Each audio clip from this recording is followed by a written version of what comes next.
My rich dad always said, never say. And it was my rich dad and many of my teachers subsequent to that. They said, lazy people always say, I can't afford it. I don't have the money. That's why they're poor. They have a poor mindset. So instead of figuring out how to raise money, it's just really easy to be a loser. And I call it losers. It pisses them off. Because we all have the power, if we wanted to not be poor if we learned how to raise money. So I hear, and the reason I get upset, I still get hot like this. My poor dad, my PhD father, he always said to me, he says, I'd be a rich man if I didn't have you kids. And I said, well, Dad, it's not my fault you had kids. I just can't afford it because I have kids. And the more he said that, the angrier I got. So when I met my rich dad at age 9, he says, well, that's why your old man's poor, because he's lazy. He thinks his PhD is going to carry him. He says, everybody can say, I don't have money, I can't afford it. He says, that's why he's poor. He's lazy. But my father kept going back to school, Stanford, University of Chicago, Northwestern. He never learned any of this stuff. They still don't know it, because most teachers want a paycheck, pension, and tenure. They want job security. So the mindset is different, and that's what they teach the kid. So the reason I say only lazy people use their own money is because it takes much more intelligence to raise capital. And so I've never been able, ever since my rich dad, since a little boy, my rich dad forbade me from ever saying, I can't afford it. He says, figure out how you can afford it. How can you do something? Figure out how you can do something. So over my lifetime, most of the projects I've started, I've never had any money. I like not having money because it forces me to think. I get creative. I have to educate myself. I have to talk to rich guys. Hey, how'd you do this? How'd you do that? How'd you do that? And what has happened to me, and I just turned 72, I've never needed money.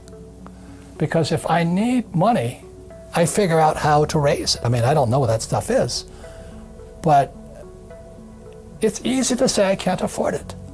All the poor people say I can't afford it. All the poor people say, well, let's tax the rich.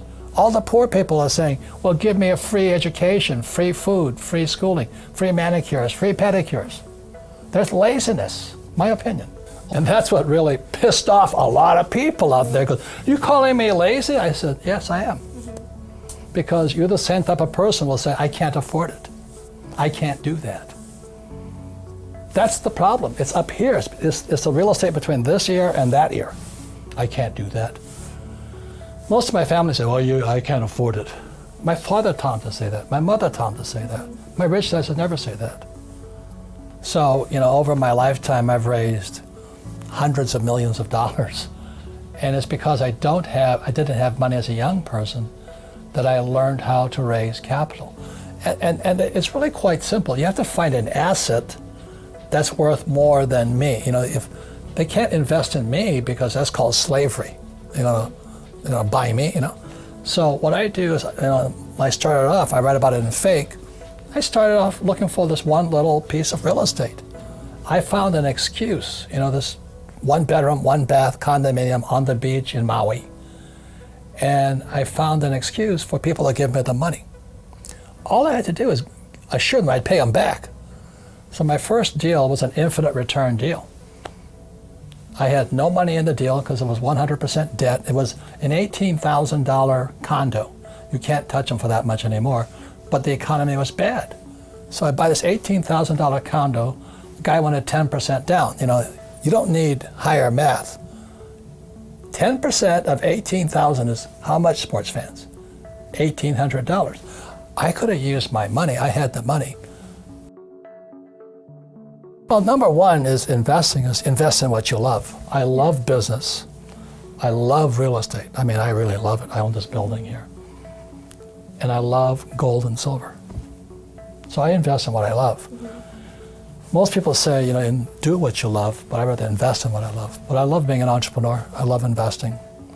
It's like Shark Tank to me. I'm always looking at new businesses, new deals. It's just a game like this. You know, when you look at the financial statement, that's like your scorecard. It's like your golf scorecard is your financial statement. But as you know, our schools teach us nothing about financial statement. But it goes back to the original question, why did I say only lazy people use their own money? Because lazy people always say, I can't afford it. You know, I can't do it. It's easy to say that. And that's why they're poor.